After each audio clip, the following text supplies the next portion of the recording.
안녕하세요. 속물소리 들어가며 남자친구와 파혼한 30대 여성입니다. 결혼 이야기가 나온 이후로 몇 달 동안 제 나름대로 소가리를 하다가 남자친구에게 허심탄회하게 제 이야기를 했을 뿐인데, 이후로 며칠 사이에 저는 물론이고 저희 부모님까지 돈독이 올랐다는 등 별의별 소리를 다 들었네요. 그런데 말이 나왔으니 말이지만, 제가 저 낳으시고 길러주신 부모님도 아닌데, 남자친구 부모님 노후까지 책임져야 할 게 뻔한 결혼을 왜 해야 하냔 말이죠.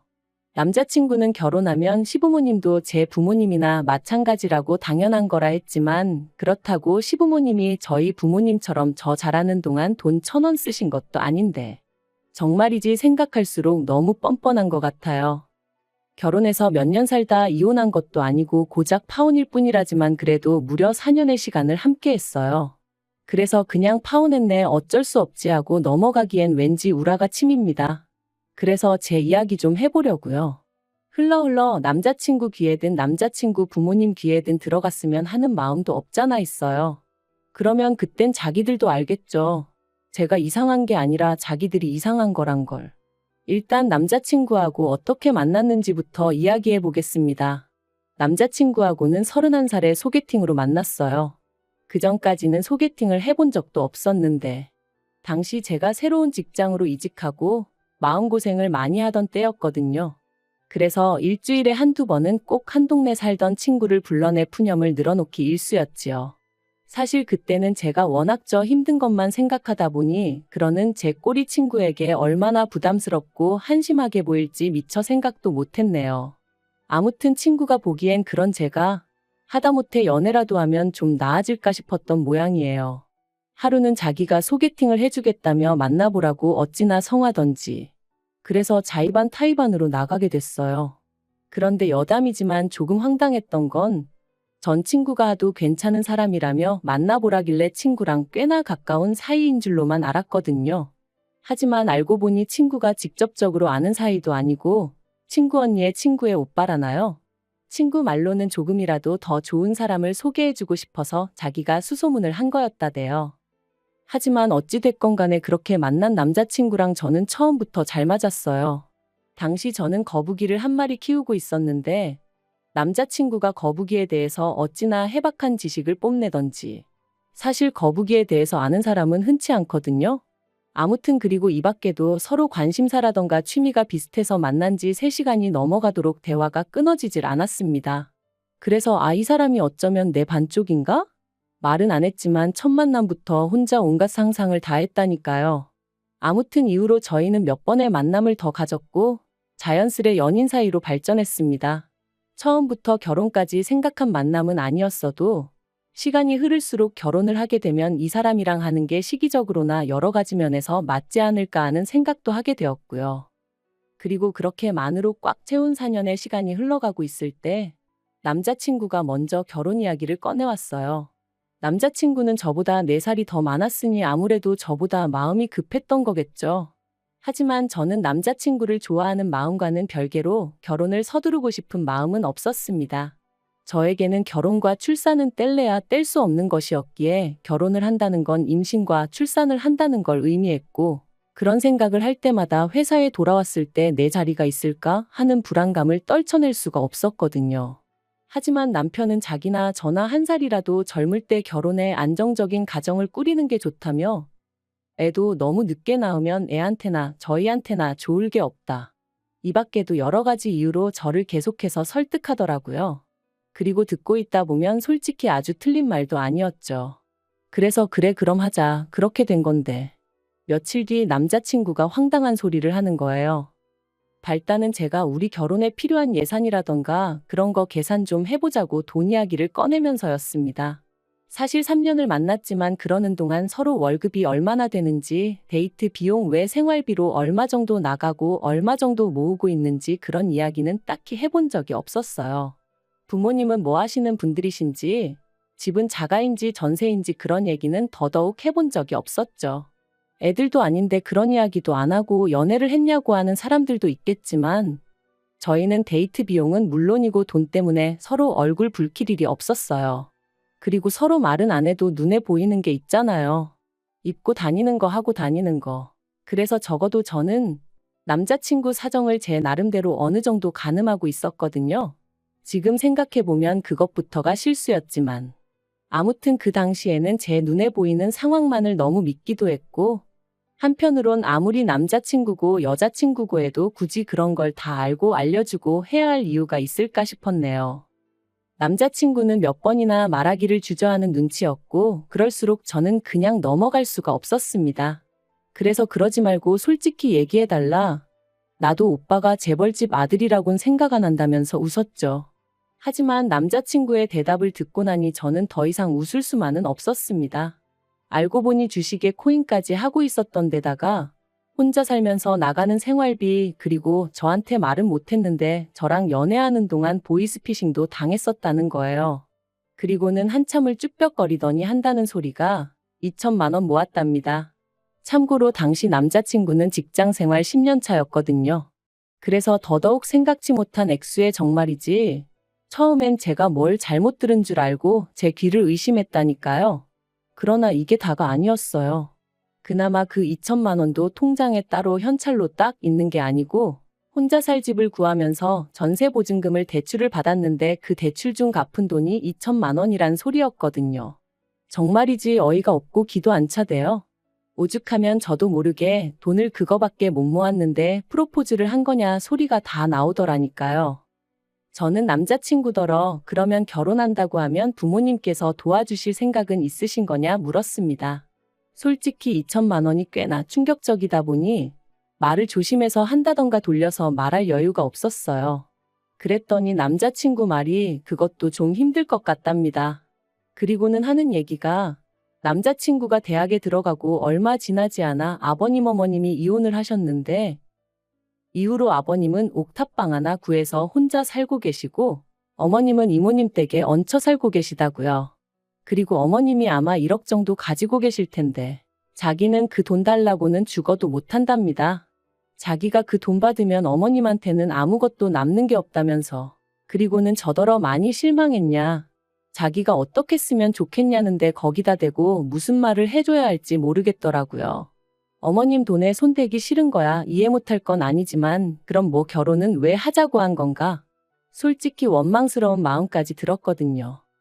그리고 저는 고민 끝에 이 이야기를 저희 부모님께 일단 말씀은 드렸습니다. 참고로 저희 집은 아주 대단한 부자는 아니어도 남자친구와 비교하면 비교적 여유 있는 상황이었거든요. 노후 준비도 다 되어 있으셨고요. 그래서 감사하게도 자식인 저는 두 분을 경제적으로 도와드려야 한다 그런 생각은 한 번도 해본 적이 없었어요. 오히려 제가 30 넘어서도 부모님께 종종 도움을 받으면 받았지. 게다가 제가 알기로 제가 결혼한다고만 하면 저희 부모님은 2억 정도는 해주실 생각을 갖고 계셨거든요. 저도 저대로 따로 모아둔 돈도 있었고요. 그래서 결혼을 한다는 건 어디까지나 제 마음에 달린 문제였지 다른 건 크게 신경 쓸 이유가 없을 줄 알았는데. 그리고 아니나 다를까 제 예상대로 남자친구의 사정을 알게 되신 저희 부모님 두 분 다 몹시 언짢아 하셨어요. 화도 많이 내셨고요. 저와 똑같이 준비된 것도 하나도 없이 무슨 프로포즈를 하느냐고 제정신이냐 하시면서 말이죠. 하지만 그래도 부모님은 하지 말라는 말씀보단 저더러 잘 생각하고 후회 없는 결정을 내리라고 얘기해 주셨어요. 만약에 제가 끝까지 이 결혼을 하겠다고 하면 집은 부모님이 해주시겠다고 대신 남자친구한테 하다못해 차 한 대는 어떻게든 해오라고 하라시면서 말이죠. 참고로 차를 해오라고 하신 이유는 저도 잘 모르겠어요. 나름대로 성의를 보고 싶으셨던 건 아닌가 싶기도 하고. 아무튼 이후로 며칠 동안 저는 남자친구의 연락을 피했습니다. 솔직히 만나면 원래 하기로 했던 대로 결혼을 하던지 아니면 헤어지던지 해야 할 것 같았는데 머리로는 헤어지는 게 맞다는 걸 알면서도 차마 입이 떨어지지가 않을 것 같았거든요. 하지만 시간이 흘러도 뭐 하나 해결되는 것도 없었으니 결국 남자친구를 만났습니다. 그리고 남자친구에게 저희 부모님이 하신 말씀을 전했죠. 집 문제는 저희 부모님이 해결해 주실 테니 대신 남자친구한테 차 한 대는 해오라 하셨다고요. 그랬더니 남자친구가 대번에 하는 말이 자기가 전에 말하지 않았냐면서 그럴 돈이 없다는데 왜 차를 사오라 하시냐며 저희 부모님이 자기가 마음에 안 드니 일부러 그러시는 거 아니냐대요. 그래서 제가 나쁘게만 생각하지 말고 최대한 성의를 보이라는 말씀이시겠지 하고 한마디 했어요. 솔직히 2천만 원밖에 없는 게 자랑도 아니고 그렇다고 얼마나 대단한 일을 하느라 돈을 못 모은 것도 아닌데 뭐 그렇게 당당하냐고. 나는 오빠도 이해가 안 된다 하면서 말이죠. 그리고는 이때 결국 그냥 결혼은 없던 일로 하자고 제가 먼저 말을 꺼냈습니다. 저는 사실 남자친구가 차를 해오고 못 해오고를 떠나서 이런 상황 자체를 저한테 좀 미안해했으면 했었거든요. 아니면 알겠다고 어떻게든 한번 해보겠다고 말이라도 그렇게 해주던가. 그런데 이건 뭐 거의 배째라는 식이었으니 저도 오만 정이 뚝 떨어지더라니까요. 그런데 그렇게 이별을 고하고 열흘쯤 지났나 남자친구에게 연락이 왔어요. 자기가 자기 어머니하고 이야기를 해봤다며 만나서 얘기하자 그러더라고요. 그래서 솔직히 말하자면 못 이긴 척 나갔습니다. 이별이라는 게 역시나 쉬운 게 아니었거든요. 그것도 제가 제일 정신적으로 힘들고 지칠 때 만나 나름대로 고마운 기억도 많다 보니 말이죠. 그런데 이런 마음이 남자친구와 남자친구 어머니를 만나면서 와르르 무너져 버렸습니다. 남자친구의 어머니가 생각지도 못한 말씀을 하셨거든요. 제가 카페에 도착했을 땐 남자친구와 남자친구 어머니가 먼저 나와 있었는데 저더러 왔냐 고생했다 그런 말은커녕 앉으라는 말도 없이 본론만 얘기하자 하시더니 저희 집에서 해준다는 집이 어디에 있는 얼마짜리냐 뭐 그런 걸 물어보시대요. 뿐만 아니라 집은 뭐 공동명의로 해주시는 거냐고요. 당혹스러웠지만 제가 그런 건 저는 잘 모르니 저희 부모님하고 이야기를 해보시는 게 좋겠다 했어요. 그랬더니 어머님 말씀이 뭐 어찌되든 상관없다면서 저희 집에서 해오라는 차는 당신이 사줄 거니 걱정하지 말랍니다. 다만 저희 쪽이 얼마나 대단한 집이라고 그런 조건을 다는 건지 모르겠다는 식으로 말씀을 하시는데 여러 가지로 생각이 많아지더라고요. 하지만 거기서 끝이 아니었어요. 어머님을 만나 뵌 지 한 일주일쯤 지났을 때였습니다. 그 사이 남자친구도 저희 부모님께 인사를 드렸고 그래서 이제 슬슬 부모님들끼리 만날 일정을 잡으려던 차였죠. 그런데 남자친구가 먼저 할 이야기가 있다더니 어머님이 이모님 집에서 나오셔야 될 것 같다는 거예요.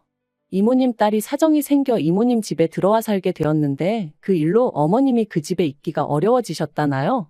어머님 입장은 그래도 당신이 먼저 들어와 살고 있었는데 갑자기 방을 비워달라는 게 말이 되냐 버티시는 중이셨고 이모님은 그래도 딸이 들어와 산다는데 어쩌겠냐며 나가달라셨다나요?